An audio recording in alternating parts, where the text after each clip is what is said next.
Hello children, let's continue chapter 16 light.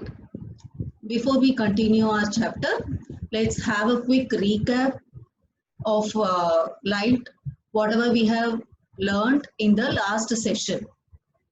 In the last session, we have learned about what is light. Light is a form of energy that enables us to see around us, or we can say that light is an electromagnetic wave that can travel through medium as well as without medium, that is through vacuum. Then how do we see objects? Our eyes alone do not allow us to see. That is, light from source falls on an object and then bounces off onto our eyes, and that is how we see the objects, or that is how we perceive objects. Then we have learned about two types of objects: luminous objects and non-luminous objects. Non-luminous objects, otherwise we can call that as illuminated objects. What are luminous objects? Luminous objects are those objects which has its own light, which emits its own light, and non-luminous objects are those which do not has its own light. And this luminous objects, objects which can produce light on their own.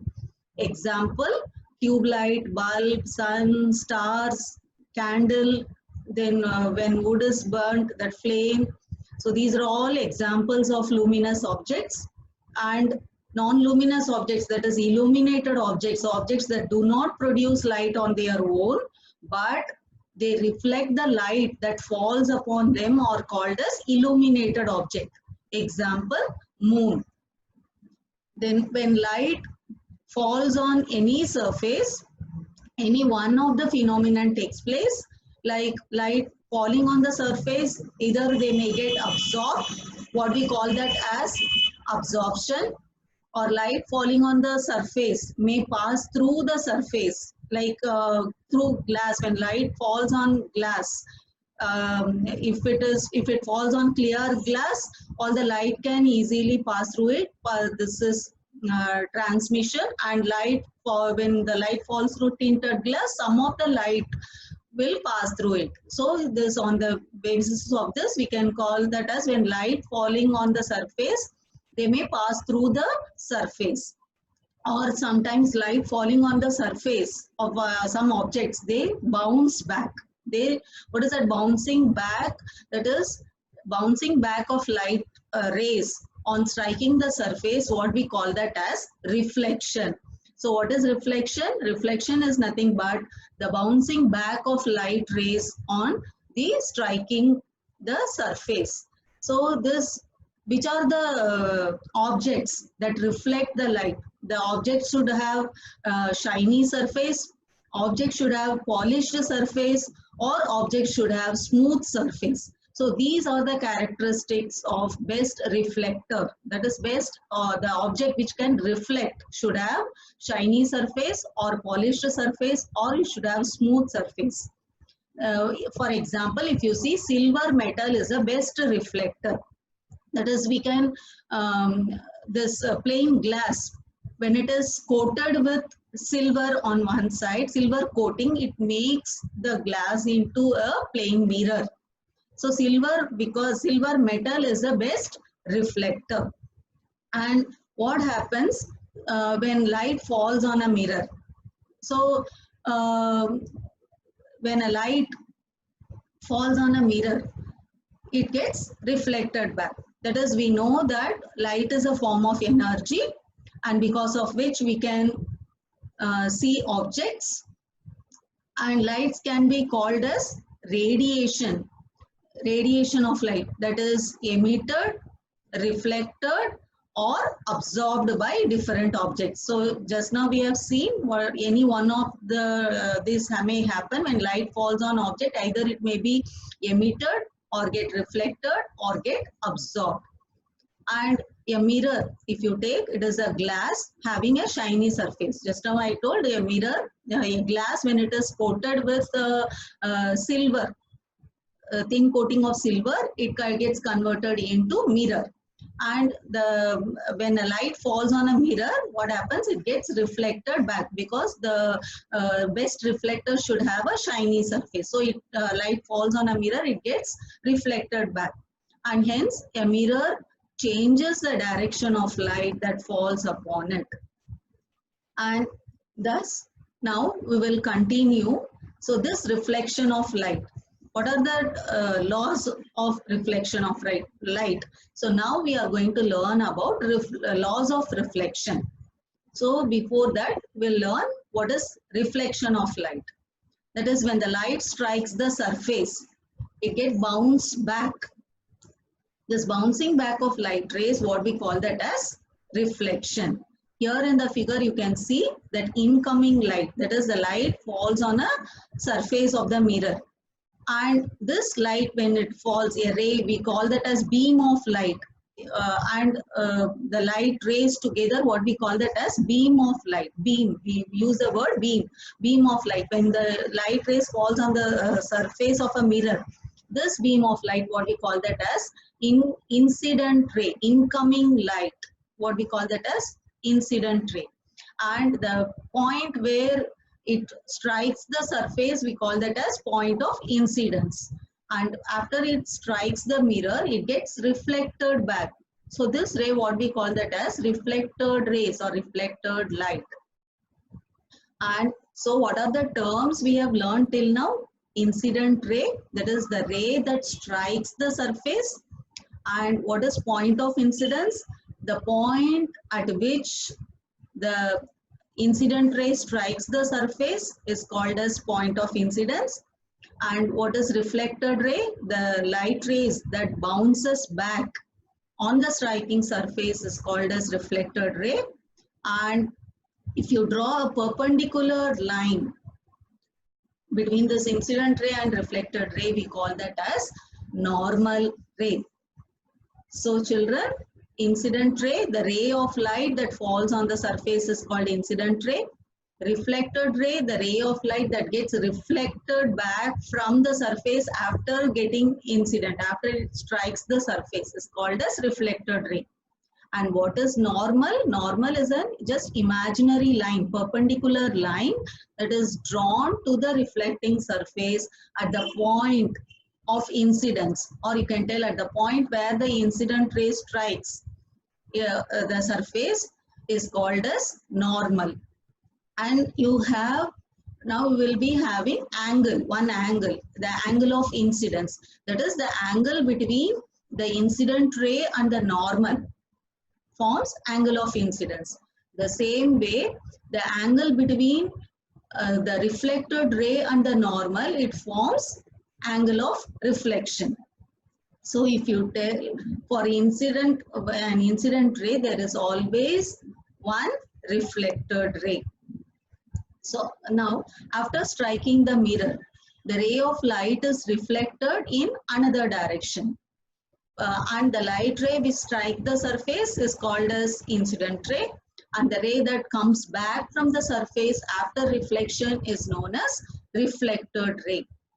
And so suppose if you draw a line showing the position of the plane mirror. So now we have to find out this, what are the laws of reflection. So for that, we have to draw a line showing the position of plane mirror and draw incident ray and the reflected ray on the paper.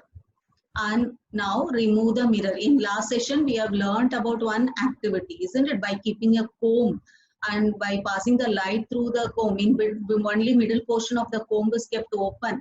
And when the light falls through the comb, when it strikes the mirror and it gets reflected back, isn't it? So now the same experiment, now we'll be removing the mirror, and in place of mirror, we'll draw a line, and we just draw a line of incident ray and reflected ray.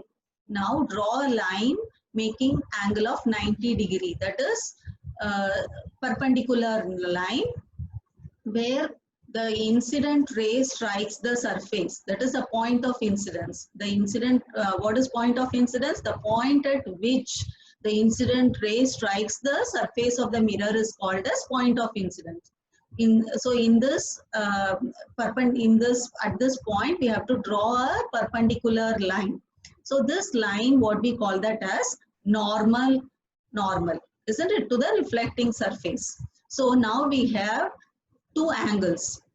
That is, the angle between the normal and the incident ray is called as angle of incidence, and the angle between the normal and reflected ray, what we call that as angle of reflection. Angle of incidence is represented by small I and angle of reflection is represented by small r. Now, if we measure the angle of incidence and the angle of reflection, what we see is, and both will be equal. So we have to repeat this activity several times by changing the angle of incidence. In all, whenever you change the angle of incidence, you get angle of reflection also the same. So here, if you see the relation between the angle of incidence and the angle of reflection, they are equal. So if you carry out the experiment carefully, it is seen that angle of incidence is always equal to the angle of reflection. So this is known as first law of reflection. So what is first law? What we have learned is angle of incidence is always equal to the angle of reflection. For children, so now we have learned about first law of reflection. The angle of incidence and the angle of reflection are always equal. Or we can tell the angle by which the ray of light is incident on a surface will always be equal to the angle by which it is reflected back from the surface. Any one definition you can learn, very simple one. This angle of first law of reflection is angle of incidence and angle of reflection are always equal to each other. Now let us learn about the other law. For this, let's have one activity. Now we have to use a sheet or stiff paper or a chart paper. Instead of this comb, we'll use now sheet of chart paper. Now let the sheet project a little beyond the edge of the table. See, you can see in the figure, near the edge of the table, we have to project the sheet. Now what we have to do is, we have to cut the projecting portion of the sheet in the middle. That is, we have to keep the light which is passed through the middle portion of the sheet of the paper. Now what you can see is, the same way you have to keep the plane mirror on the other side. When the light is passed through the paper, we can see that the light get reflected back. Now look at the reflected ray. Now make sure that the reflected ray extend to the projected portion of the paper on which the light reflected ray falls. Now what we have to do is, you have to bend the paper, part of the projected paper, you have to bend the paper. Now again you have to pass through the light, pass through it, the bend projected portion of the paper. Now when the paper is bent, can we see the reflected ray? No. Now again bring the paper back to the original position. Now again you can see the reflected ray again. So when the whole sheet of the paper is spread on the table, it represents one plane surface, plane. So the incident ray, the normal and the point of incidence, the normal at the point of incidence and the reflected ray are all in the same plane. Got children? So what is that? The incident ray,